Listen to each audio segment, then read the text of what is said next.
নমস্কাৰ জেআৰজি ব্লগলৈ পুনৰবাৰ সকলোকে স্বাগতম জনাইছোঁ। আজি আমি আলোচনা কৰিবলৈ লৈছোঁ ডিব্ৰুগড় ইউনিভাৰ্চিটিৰ আণ্ডাৰত বিএড পঢ়িবৰ বাবে অনুষ্ঠিত হ'ব লগা কমন এণ্ট্ৰেন্স টেষ্ট সম্পৰ্কত। বিএডৰ বাবে অনুষ্ঠিত হোৱা এই CET এক্সামটো কোনে কোনে দিব পাৰিব, লগতে এক্সামিনেশ্যন প্ৰচেছটো কি হয়, লগতে চিলেকশ্যন প্ৰচেছ কি, চিলেবাছ কি, সেই সম্পৰ্কত আজি ভিডিঅ'টোত আমি আলোচনা কৰিম। যিসকল ছাত্ৰ ছাত্ৰীয়ে ইতিমধ্যে গ্ৰেজুৱেশ্যন কমপ্লিট কৰিছে তেওঁলোকে এই এণ্ট্ৰেন্সৰ বাবে এপ্লাই কৰিব পাৰিব। এক্সাম নেম হ'ল common entrance test, course name হ'ল বেচেলৰ অফ এডুকেশ্যন অৰ্থাৎ BEd। University Dibrugarh university. Application process হ'ব অনলাইন। এপ্লিকেশ্যন ফিজ হ'ল 750। এক্সাম ডেট হ'ব 5 জুলাই 2023 আৰু অনলাইন ষ্টাৰ্ট হৈছে 24 মে'ৰ পৰা। 2023 24 মে'ৰ পৰা ইতিমধ্যে অনলাইন ষ্টাৰ্ট হৈছে আৰু লাষ্ট ডেট হ'ব 6 জুন 2023। নেম অফ এক্সামিনেশ্যন হ'ব BEd common entrance test BEd CET 2023। Name of program হ'ব বেচেলৰ অফ এডুকেশ্যন আৰু ডিউৰেশ্যন অফ প্ৰগ্ৰেম হ'ব 2 years। একাডেমিক ছেশ্যন হ'ব 2023-24। Name of university Dibrugarh university. Type of exam OMR based written exam. Date of examination 5 July 2023 Wednesday। Duration of exam 1 hour 30 minutes 11 AM to 12:30 PM। Educational qualification চোৱা candidate with at least 50 marks in aggregate either in bachelor's degree and or in the master degree in science, social science, humanities or bachelor in engineering technology of Dibrugarh university বা অন্যান্য যিকোনো ইউনিভাৰ্চিটিৰ পৰা যদি তোমালোকে bachelor degree গ্ৰহণ কৰিছা তেতিয়াহ'লে এই এক্সামৰ বাবে আবেদন কৰিব পাৰিবা। লগতে মাষ্টাৰ ডিগ্ৰী হ'লেও হ'ব, ছায়েন্স, আৰ্টছ, কমাৰ্চ বুলি কথা নাই, বা হিউমেনিটিছৰ পৰা হ'লেও হ'ল, ইঞ্জিনিয়াৰিং টেকন'লজি যিকোনো বিভাগৰ পৰা বেচেলৰ ডিগ্ৰী লাভ কৰা সকলোৱে এই এণ্ট্ৰেন্সৰ বাবে অনলাইন কৰিব পাৰিব।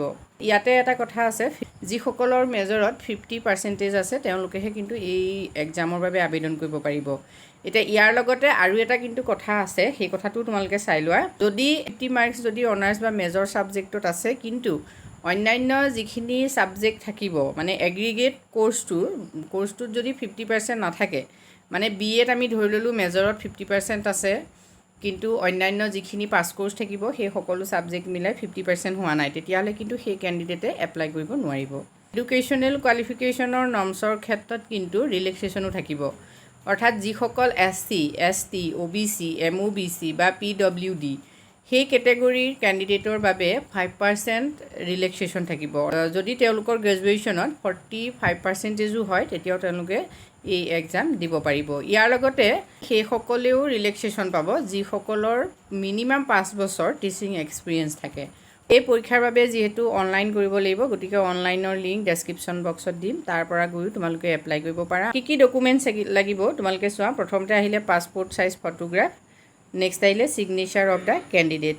ইম্পৰ্টেণ্ট ডেটকেইটা চাই লোৱা। ইম্পৰ্টেণ্ট ডেট হ'ল 24ৰ পৰা ইতিমধ্যে কৈছোঁৱেই যে অনলাইন ষ্টাৰ্ট হৈছে আৰু লাষ্ট ডেট হ'ব 6 জুন 2023।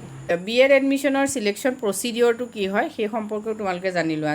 এই এক্সামত যিহেতু বহুত কেণ্ডিডেট এপিয়াৰ হয়, গতিকে এক্সামিনেশ্যন প্ৰচেছটো তোমালোকে যদি ভালকৈ জানা তেতিয়াহ'লে প্ৰিপেৰেশ্যনো ঠিক তেনেদৰে কৰিব পাৰা। CETৰ পৰা 70% মাৰ্কছ কেৰি কৰে।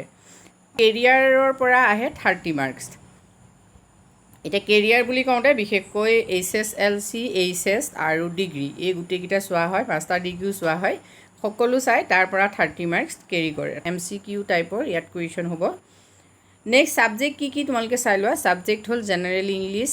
জেনেৰেল ইংলিছত আহিব 50 marks। General knowledge 25 marks। Taste of reasoning 10 marks। Numerical ability 10 marks। Teaching aptitude 10 marks। All total হ'ল 70 marks। এক্সামিনেশ্যন চেণ্টাৰখিনিও তোমালোকে চাই লোৱা, যিহেতু সকলোৰে নিজৰ নিজৰ সুবিধা মতে এক্সামিনেশ্যন চেণ্টাৰটো ছিলেক্ট কৰিব লাগে। এতিয়া নেম অফ চেণ্টাৰ ডিব্ৰুগড়ত চেণ্টাৰ কোড হ'ল 1, যোৰহাটৰ 2, গোলাঘাটত আছে, গোলাঘাটৰ চেণ্টাৰ কোড হ'ল 3, লখিমপুৰৰ 4, ধেমাজিৰ 5, তিনিচুকীয়াৰ 6, ঢকুৱাখানাৰ 7, শিৱসাগৰ 8। এইখিনি হ'ল এক্সামিনেশ্যন চেণ্টাৰ আৰু কোড নাম্বাৰ। টিচিঙৰ বাবে BEd খুবেই প্ৰয়োজন, গতিকে যিসকল ছাত্ৰ ছাত্ৰীয়ে ইতিমধ্যে গ্ৰেজুৱেশ্যন কমপ্লিট কৰিছে বা এই লাষ্ট তেওঁলোকে পৰীক্ষা দি উঠিছে, সকলো ছাত্ৰ ছাত্ৰীয়ে এই পৰীক্ষাৰ বাবে আবেদন কৰিব পাৰে। আজি ভিডিঅ'টোত আমি তোমালোকৰ বাবে এইখিনি তথ্য আগবঢ়াইছোঁ। যদি উপকৃত হৈছা কমেণ্ট কৰি জনাবা। ধন্যবাদ।